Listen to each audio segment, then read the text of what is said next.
Olá pessoal, tudo bem? Bem-vindos a mais um episódio do nosso projeto Live, que na tarde de hoje recebe a professora Rita Lins de Faria. Teremos hoje lições diretamente de Portugal. A professora Rita Lins é professora associada da Universidade Católica Portuguesa, onde leciona na licenciatura e no mestrado. Ela é mestre e doutora pela Universidade Católica, onde tem trabalho desenvolvido sobre a tutela cautelar, e desde 2016 é professora convidada para proferir uma série de conferências aqui pelo nosso país, pelo Brasil, com destaque para as colaborações prestadas perante o PPGD da PUC, Rio Grande do Sul, e também da Universidade Federal, lá em Minas Gerais.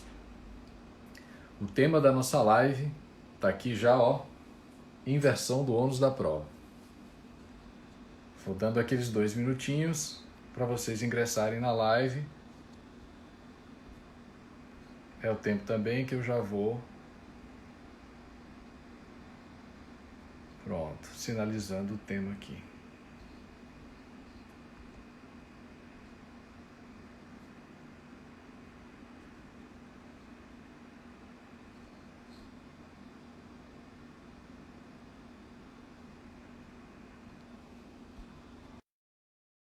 Receber com muito carinho a convidada de hoje.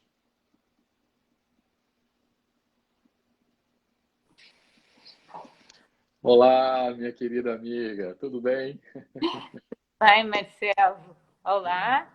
Uma alegria, uma satisfação recebê-la aqui nesse projeto, para que a gente possa aprender contigo um pouco mais sobre a inversão do ônus da prova. Eu sempre dou uns informes no início da transmissão. O primeiro deles é de que, a live permanecerá disponível aqui no Instagram por até 24 horas, então quem chegar depois ou quem tiver que sair antes, terá uma oportunidade de conferir na íntegra as lições da professora Rita aqui pelo meu Instagram no período de 24 horas. Professora, eu conduzo aqui a nossa transmissão no formato de entrevista para franquear por mais tempo a palavra ao convidado. O convidado é a estrela da live, vamos todos aprender contigo. Eu farei 5 ou 6 perguntas para apenas organizar o raciocínio, mas o espaço é todo seu. Eu dizia há pouco, eu falava do teu currículo, que eu pedi que fosse mini, porque senão a gente ia precisar de uma live só para tratar da sua experiência acadêmica.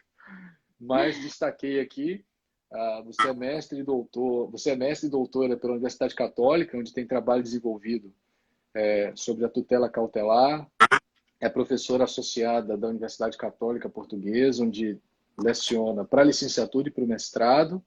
Tem diversos livros publicados, não só na área de tutelas provisórias, tutela cautelar, mas na área de provas. Eu queria aproveitar, inclusive, para destacar esse aqui.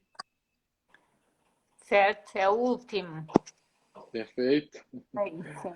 Um livro que dialoga muito bem com o que estamos buscando aplicar aqui no Brasil. E é isso, estou muito feliz, animado, tenho certeza que todos nós vamos aprender muito. E tenho também certeza de que os meus seguidores agora vão ter a oportunidade de saber mais de ti, dos teus livros e das tuas ideias.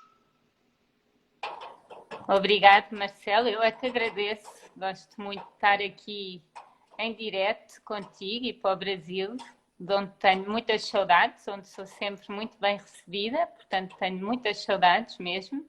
E, portanto, na impossibilidade de ir aí sempre é um cheirinho da presença, que já é bom. E também aprendo muito convosco, sobretudo aqui em matérias de prova e do ônus da prova, em que vocês têm um sistema tão diferente do nosso, em algumas coisas, em alguns aspectos, vocês são sempre muito mais progressistas e mais corajosos, quer no ônus da prova, quer em matéria de providências cautelares, que eu também, de tutela cautelar, sobre que eu também estudo, e aprendo sempre muito convosco, porque vocês vão sempre mais à frente. O legislador brasileiro é muito mais do que o português, muito mais. Com vantagens e desvantagens, mas Sim. podemos sempre aprender convosco. E no ônus da prova é um desses temas, parece-me, daquilo que eu percebo. Pronto. me permita chamá-la de professora, porque é uma deferência mais do que merecida. Minha amiga, professora Rita, eu já queria lhe fazer aqui uma primeira provocação, tendo por base a sua última publicação. Eu não só li, como recomendei a diversos colegas, professores e pesquisadores. Então, para a gente ir organizando o nosso bate-papo, tendo por referência a sua última publicação, eu já lhe faço uma primeira provocação sobre a feição dispositiva da instrução probatória. Eu vejo que ali no livro você tem a preocupação de mostrar uma certa evolução dos institutos e a relação que esses institutos têm com a entrega da decisão, com a busca pela justiça. É um tema interessantíssimo, mas eu gostaria de começar pela feição dispositiva da instrução probatória, que eu acho, inclusive, que é como você começa o texto, né? Sim, sim. Eu começo por aí, começo assim do mais geral e depois vou aprofundando a parte da prova. E realmente o nosso processo é muito dispositivo ainda, tem uma feição muito dispositiva, quem manda ainda são as partes, apesar de, com o tempo, cada vez menos, ou seja, o juiz tem tido um papel cada vez mais preponderante, e nós tivemos um novo Código de Processo Civil em 2013, um bocadinho do vosso, 2015, e a partir daí foram sendo cada vez transferidos mais poderes inquisitórios para o juiz, com o princípio da cooperação, da adequação formal, portanto, cada vez mais o juiz tem um papel mais ativo. No entanto, na matéria da prova, é uma área em que o papel ativo do juiz é ainda mais forte. Portanto, precisamente, não é? Porque é uma área especialmente importante para a procura da verdade material e, portanto, no domínio da instrução, o juiz tem um papel muito ativo. Oficiosamente, pode determinar a recolha de meios de prova não apresentados pelas partes, pode determinar que uma das partes apresente certos meios de prova a pedido da outra ou oficiosamente, com consequências gravosas, se não o fizer. E, portanto, tem também um papel de livre apreciação da prova, que é uma marca muito do processo de intervenção do juiz em matéria de prova e, portanto, há muitos aspectos em matéria de prova, ao contrário do que é geral no nosso processo civil, em que o juiz tem mais poderes do que na generalidade do processo, apesar de já ter muitos poderes também no resto do processo. Mas na prova, no fundo, onde atinge o auge dos poderes do juiz é em matéria instrutória. Perfeito. Quando você trata dessa feição dispositiva da instrução probatória, eu vejo ali dois destaques que eu acho super didáticos e críticos. O primeiro deles é de que, neste sistema dispositivo, onde as partes assumem um papel de protagonista, a inatividade da parte não pode ser suprida por atuação judicial. O que significa que a inatividade da parte pode, ao final e ao cabo,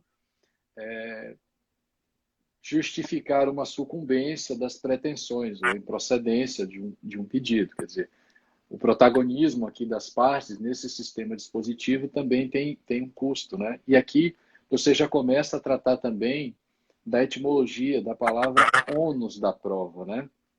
Para diferenciá-la, por exemplo, do que a gente tem em obrigação no direito civil, dizendo que aqui, me corrija se eu estiver errado, mas que aqui o ônus recai sobre o indivíduo, que pode e deve adotar um comportamento em seu próprio benefício.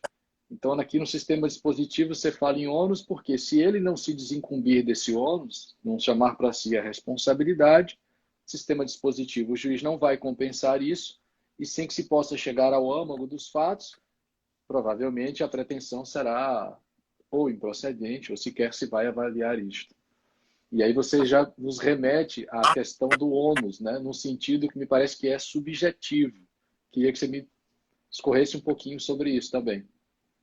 Certíssimo, ou seja, num processo de modelo puramente dispositivo, não é? Um processo em que apenas as partes têm poderes no domínio da prova, que agora é o que estamos a falar quando falamos em inversão do ônus da prova, portanto, um modelo que fosse de tipo puramente dispositivo, o ônus da prova teria um significado de que ter o ônus da prova significa que a parte tem de provar aqueles factos sob pena de a ação ser julgada contra ela, não é? Portanto, já sabe que se não efetuar a prova daqueles factos, a ação lhe será, ou a sentença lhe será desfavorável.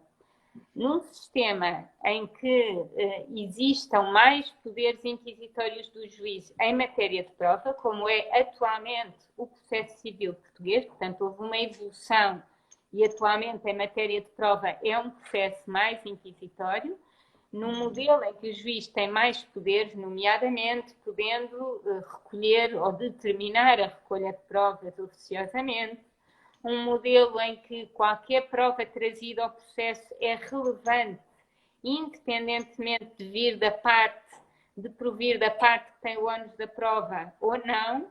Tudo isso significa, no fundo, que no final do dia, ou seja, no final do processo, todas as provas contam, quer a que foi trazida pela parte que tinha o ônus da prova, quer a prova que foi trazida pela outra parte, quer a prova que foi trazida pelo juiz. E isso significa que o ônus da prova é mais leve, digamos assim, porque acaba por ser um risco da falta de prova, mas não um ónus tão pesado, porque pode, do conjunto dos meios de prova, resultar a prova daquele facto, não é? E eu, apesar de não ter provado aquele facto, não vejo a ação ser decidida contra mim. E, portanto, hoje em dia, o processo civil português é mais este, não é? De cariz inquisitório e, portanto, digamos que é mais leve. O ônus da prova a cargo de cada parte está um pouco mais aliviado nesse sentido. E, portanto, é um risco. Claro que a parte tem que se preocupar em fazer prova dos factos de que tem o ónus, mas ainda assim pode conseguir que os factos resultem provados no final, mesmo sem ter cumprido esse ónus, digamos assim. Por isso é que digo que hoje em dia não é propriamente um ónus, é mais um risco processual. E por isso é que se diz, e eu julgo que no sistema processual brasileiro é igual, que as regras do ónus da prova são verdadeiras regras de decisão, quase que são regras de direito material, porque com elas o juiz toma uma decisão. O juiz, na falta de prova, não é? Todos os factos, vai ter que ter um critério material para decidir, porque não lhe é possível dizer agora não dá jeito porque não tenho prova suficiente, vamos aqui deixar o processo em banho-maria e depois eu mais tarde volto a isto, não é? Não sendo possível isso, as regras do ônus da prova, no fundo, são as regras de decisão que permitem ao juiz decidir mesmo sem ter qualquer convicção sobre a realidade dos factos. Portanto, no fundo, substituem as regras de direito material. E, portanto, são verdadeiras regras, aliás, são regras de direito probatório material, não são meras regras de direito probatório formal, meramente procedimentais, em que se determina qual é a parte que tem que fazer prova, não é só isso, não é? Uhum. É muito mais do que isso. A parte que não cumpre esse ónus arrisca-se a ter uma solução equivalente àquela que resultaria de uma norma material que não fosse favorável, que não desse razão. Portanto, tem consequências gravíssimas, gravíssimas, e por isso é que, e provavelmente falaremos disso mais adiante, se pode suscitar a questão de se justifica um sistema dinâmico de repartição do ônus da prova ou não. Pela importância destas normas de ônus da prova, ou seja, quando se permite uma inversão, está-se a permitir, no fundo, alterar a norma de direito material. Não se está apenas a alterar as regras do processo, não é? Estão-se a alterar as normas de direito substantivo. E Vamos chegar a esse ponto, que inclusive a conclusão do seu livro apresenta lá os requisitos, né, as justificativas para a inversão, tanto na ordem privada quanto na ordem pública. Perfeito. Apenas para a gente seguir aqui uma condução didática do raciocínio, e essa é a minha preocupação, porque sei que há muitos alunos, inclusive alunos de graduação que nos acompanham aqui. Temos muitos professores, alguns pesquisadores, alguns colegas, que é sempre motivo de muita honra, mas há também muitos alunos. Então, por isso, a minha preocupação em estar conduzindo o raciocínio gradativamente. Rita, você já explicou muito bem aí que num sistema de instrução mais dispositivo, as partes têm mais responsabilidade, né? Você vai falar do ônus subjetivo e aí as partes assumem um papel de protagonista na instrução probatória, com isso também elas arcam com uma responsabilidade maior de, em não se desincumbindo do ônus, arcar com uma sentença que lhe seja desfavorável. E de outro lado, num sistema mais inquisitivo, e aí você fala no princípio inquisitivo, inquisitorial, o juiz assume a possibilidade de suprir esta lacuna, talvez. E aí você usa um termo, olha, nesse sistema inquisitivo, inquisitorial, onde o juiz também assume o papel de produzir prova, o ônus fica meio que incompleto, né? é E aí isso. você me diz lá, o juiz pode, de repente, por quê? Porque se a parte não se desincumbir do ônus de produzir prova sobre determinada alegação, o juiz, percebendo que essa percepção é importante, pode ele, juiz, determinar a produção da prova, compensando, de certa maneira, ou retirando um pouco o peso dos ombros da parte que não observou isso. Mas, mesmo nesse sistema inquisitivo, inquisitorial, mesmo nesse sistema onde o juiz tem lá maior protagonismo, e aí você fala num ônus que é objetivo e não subjetivo. Mas mesmo nesse sistema, onde o ônus é objetivo, me parece que você não abandona o comportamento das partes, porque isso pode ser utilizado na entrega da decisão, é isso? Sim, é assim. É isso porque, no fundo, a parte, quando inicia a sua atividade instrutória, não é?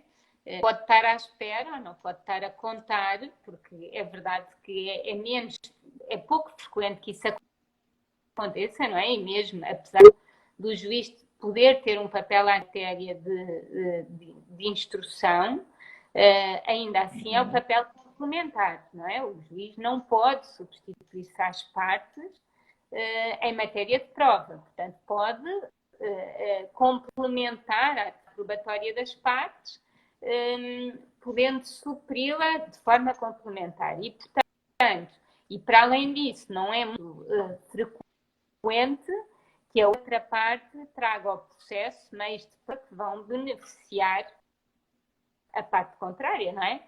Pode acontecer uma testemunha por azar ou por acaso.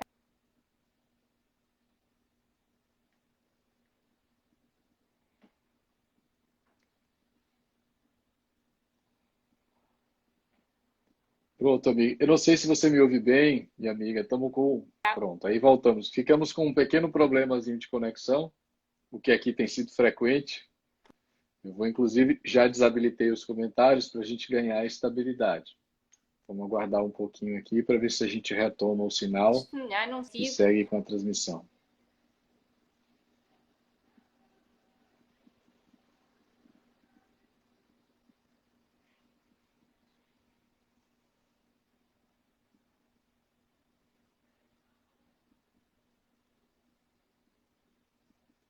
Vamos aguardar mais um pouco.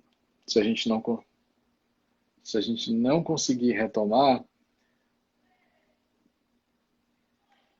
aí eu encerro aqui a participação e a convido novamente. Acho que assim a gente consegue resolver.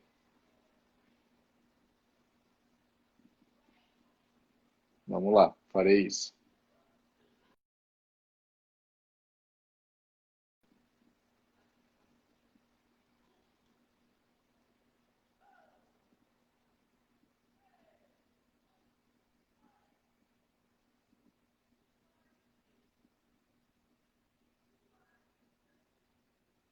Pronto, vamos ver se a gente consegue restabelecer então a conexão com a professora Rita Lins.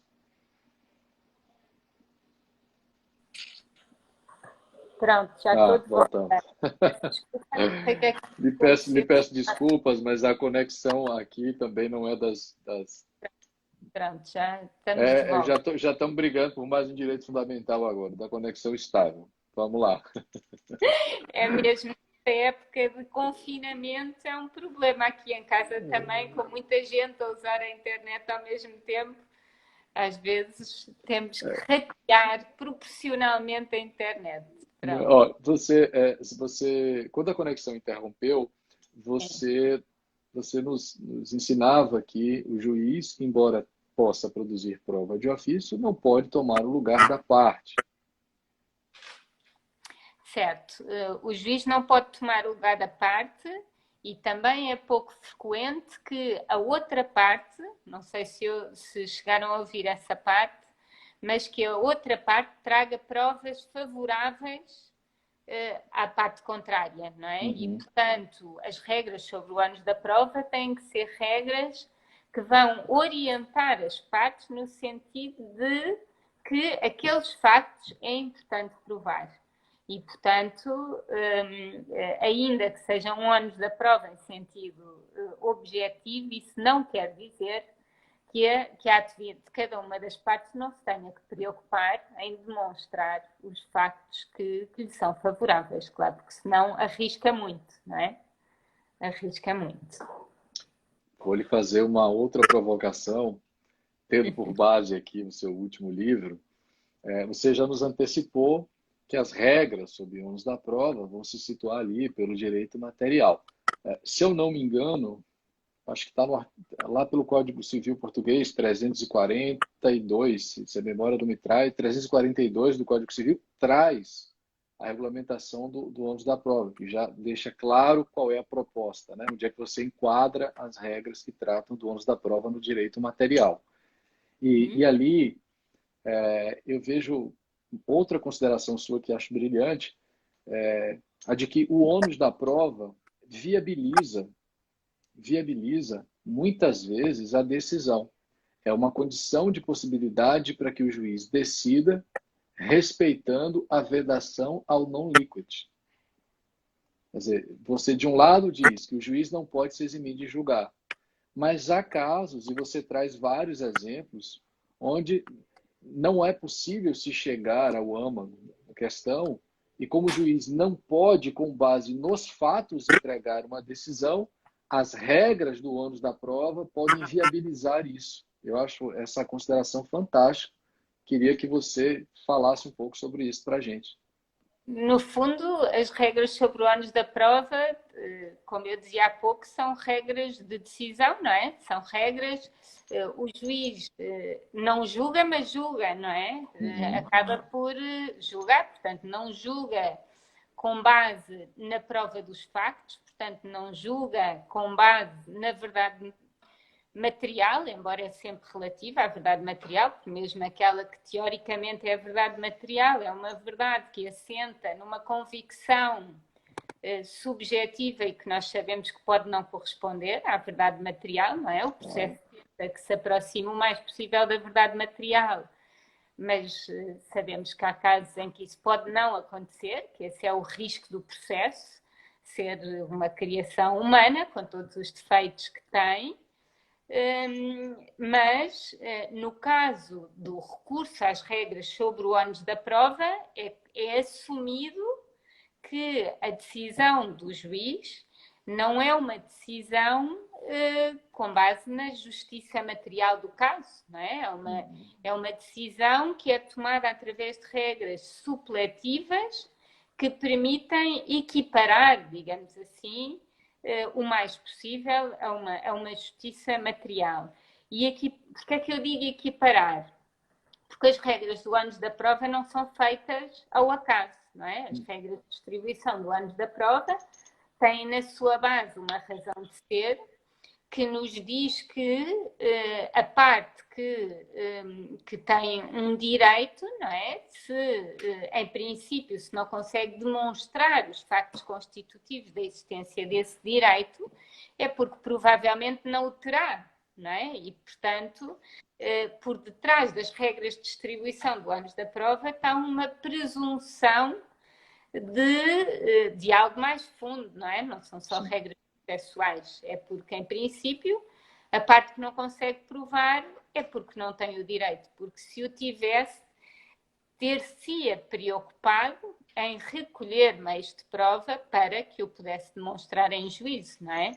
E por isso é que também é importante que as partes possam, e por isso é que, sendo regras desta natureza, é muito importante que as partes possam saber muito antes da propositura de uma ação em juízo, é muito importante que possam saber quais são os factos relativamente aos quais têm o ônus da prova.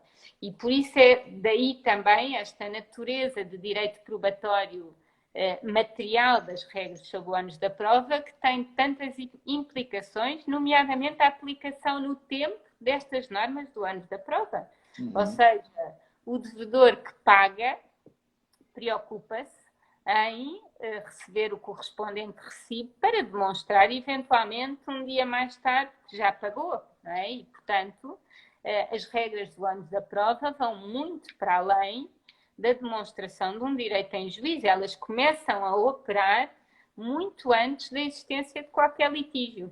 Porque, e por isso são regras que, no fundo, são mais do que processuais. Eu estou sempre a repetir isto, mas é verdade, tem uma natureza muito para além de pura formalidade ou pura processualidade. Perfeito. Outra consideração que você nos deixa de lição no livro trata da cooperação. Os efeitos práticos da cooperação no sistema processual português, em alguma medida, não mitigam esse ônus da prova objetivo ou esse sistema inquisitorial? Eu pergunto isso porque eu já comecei a estudar o Código Processual Civil Português, e aí tem um artigo que eu acho muito interessante, provavelmente serviu de inspiração aqui para o Brasil. O artigo 607 diz que ao final da audiência, quer dizer, se o juiz ainda não formou a sua convicção, ele pode retardar isso mais um pouco, né? Então, eu queria que você falasse um pouquinho sobre esse aspecto prático da instrução e de como a cooperação afeta essa proposta de ônus da prova. Eu acho que, no fundo, se virmos bem, o legislador, em Portugal, mas eu acho que não só, tenta o mais possível evitar o recurso às regras sobre o ônus da prova. No fundo, são regras que têm que estar lá, mas não é o ideal, não é? Portanto, o ideal é que o juiz julgue com base na prova que foi efetuada pelas partes. E, portanto, no fundo, eu acho que se pode dizer que as regras de distribuição do ônus da prova são um mal menor. Quando o juiz tenha que recorrer a elas, é um mal menor, porque o juiz não se pode recusar a julgar. Mas aquilo que qualquer bom sistema processual pretende é que isso não tenha que acontecer, embora aconteça relativamente a factos pontuais, agora, o mínimo possível. E, portanto, eu acho que princípios como o princípio da cooperação das partes, com consequências se não cooperarem, ou princípios como esse que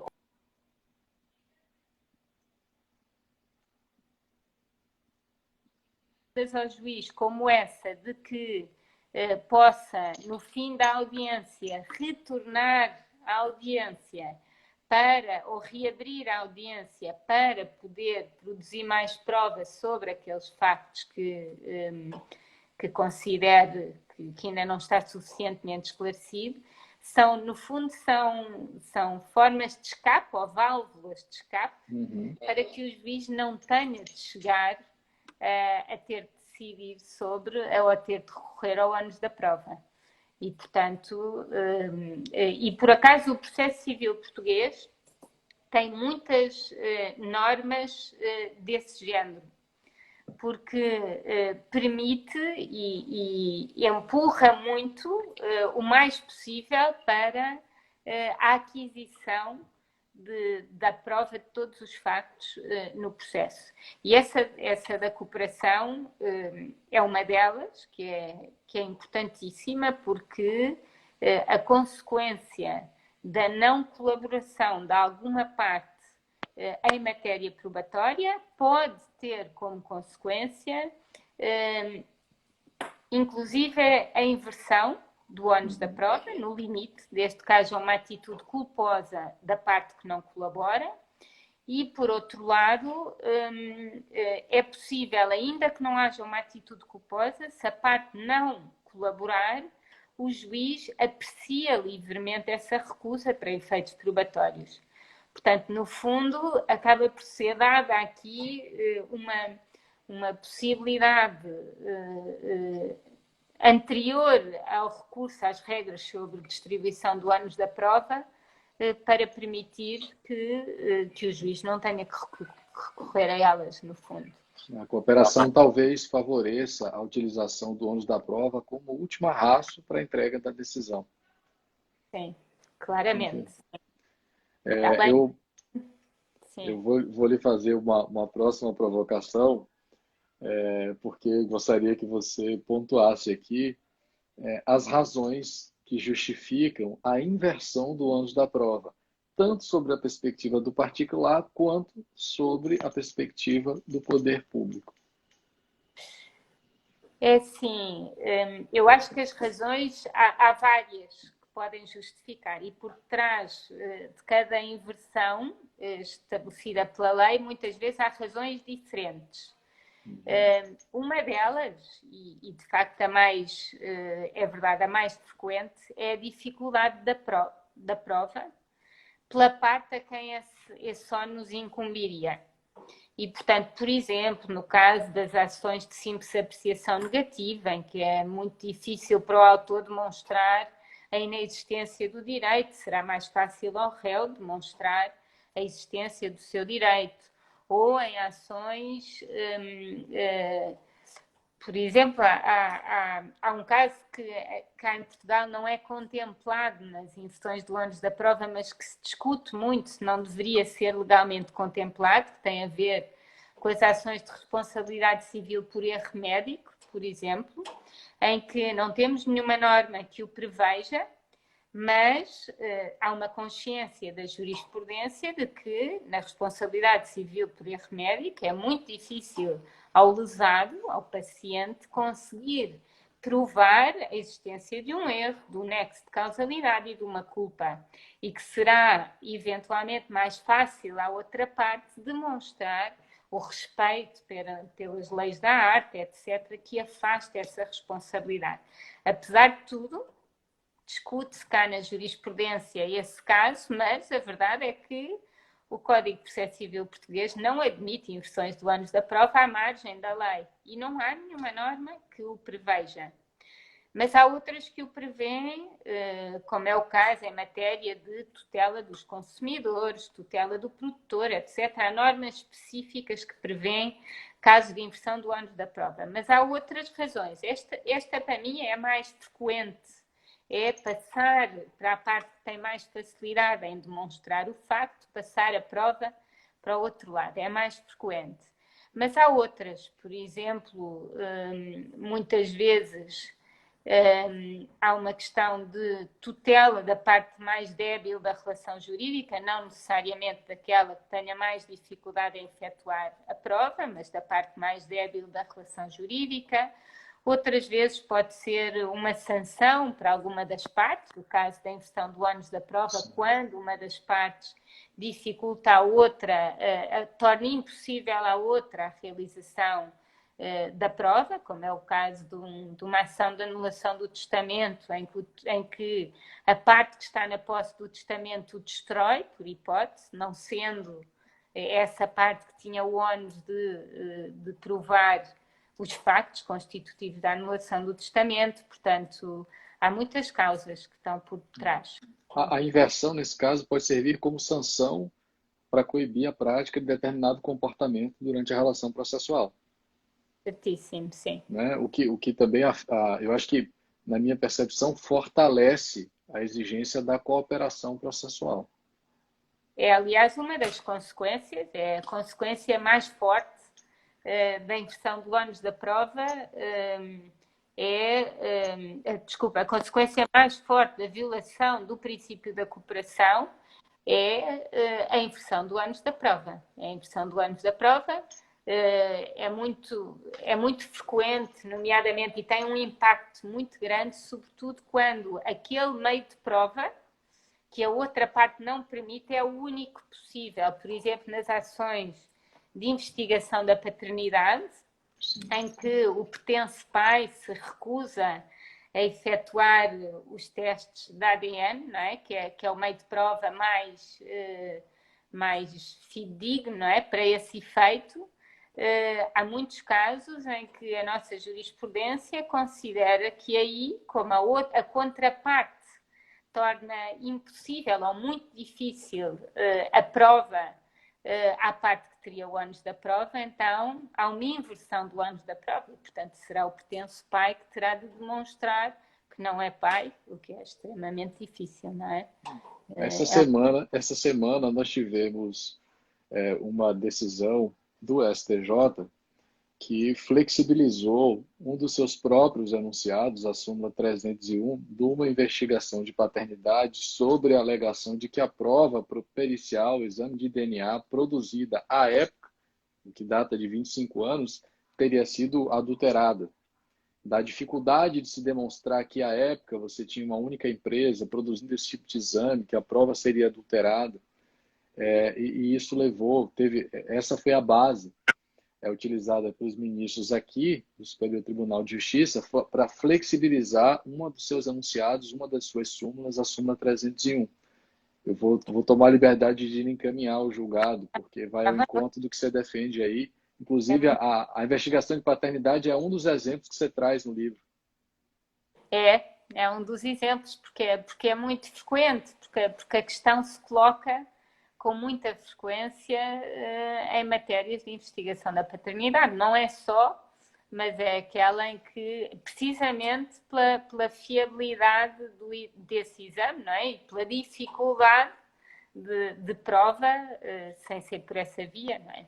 E, portanto, porque no caso, pelo menos no caso do direito português, a inversão do ônus da prova como consequência da falta de cooperação só acontece em casos excepcionais, ou seja, tem requisitos apertados, nomeadamente que a prova para a parte que tem o ónus se torne impossível, impossível ou extremamente difícil, e que tenha havido uma atitude culposa da outra parte. Portanto, não basta uma falta de colaboração.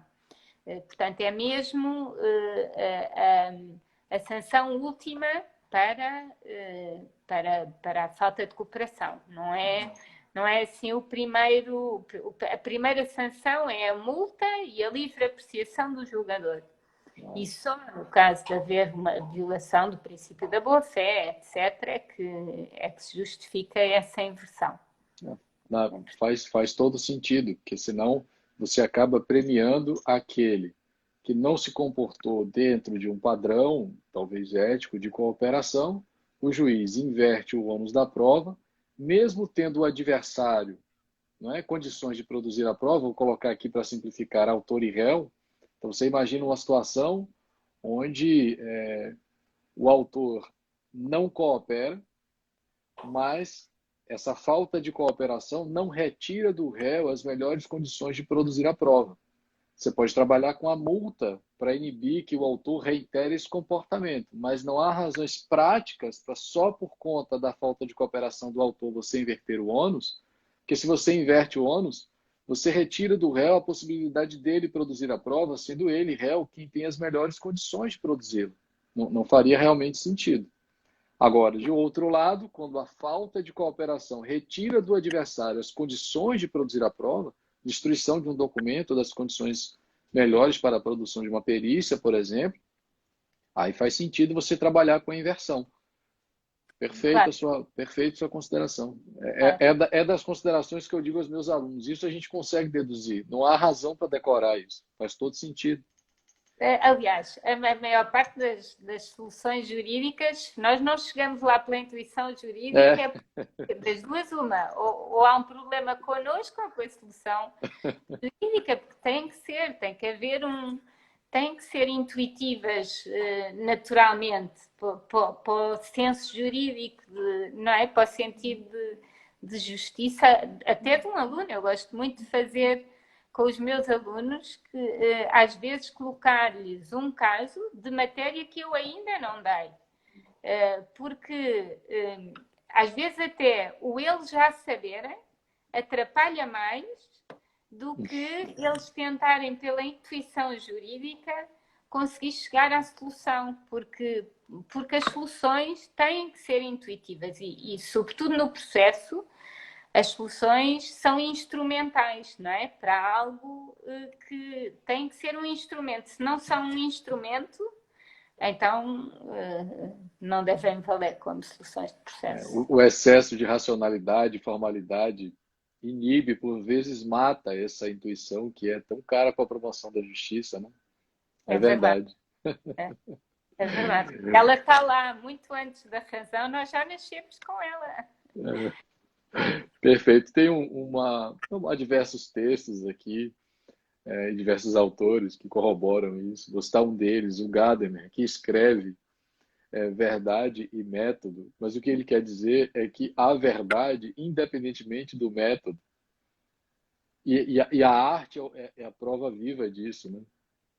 A intuição tem o seu lugar, tem o seu papel, com toda certeza. Minha amiga, eu tenho muito a lhe agradecer pelas colaborações.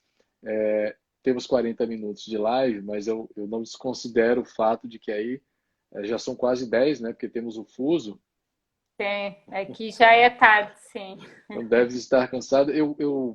Nossa live dura em média 40, 45 minutos. Já temos 40 minutos de live. Eu considero aqui a diferença de fuso horário. Não quero abusar da sua generosidade. Então, eu vou lhe entregar aqui mais 2, 3 minutos para que você faça as suas considerações finais e para também que você possa se despedir de todo mundo que nos acompanhou. Lembrando que a live permanecerá disponível por 24 horas. Então, se você chegou depois, teve que sair, aproveita esse tempo para conferir na íntegra as lições da professora Rita. Tá bom, então, aquilo que eu quero dizer só assim, em conclusão, antes de me despedir, e já agora fazendo um bocadinho a ponte com o Brasil, não é? Com o vosso sistema processual, em que o juiz pode, e percebi eu desde o Código de 2015, o juiz pode adotar uma repartição dinâmica do ónus da prova, não é? No caso Exatamente.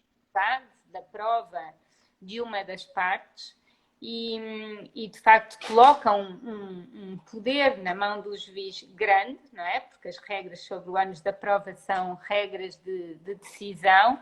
Aquilo que eu queria deixar era eu também uma provocação, já que recebi as minhas, também gosto de deixar uma provocação para se pensar um bocadinho e sobretudo os alunos que me estão a ouvir se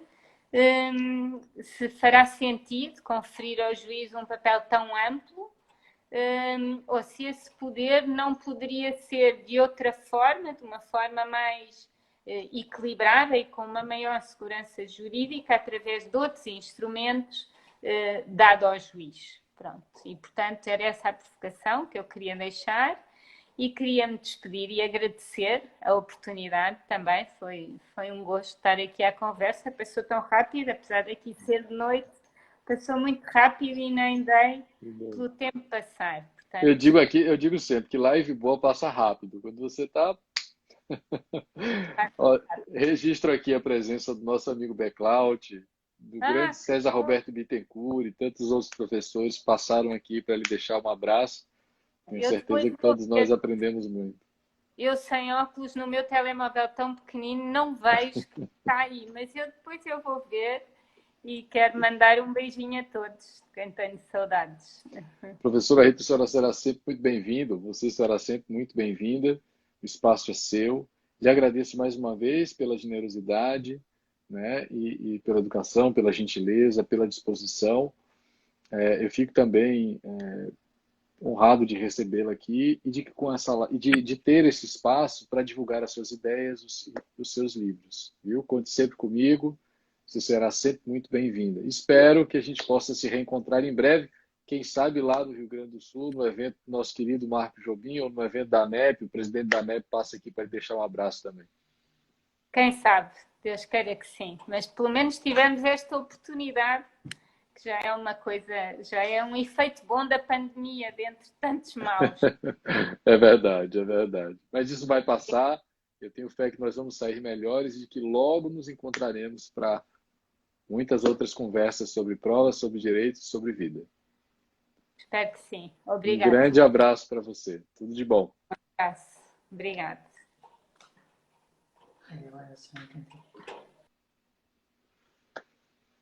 Meus amigos, encerramos mais um episódio do nosso projeto Live, que na tarde de hoje recebeu a professora Rita Lins.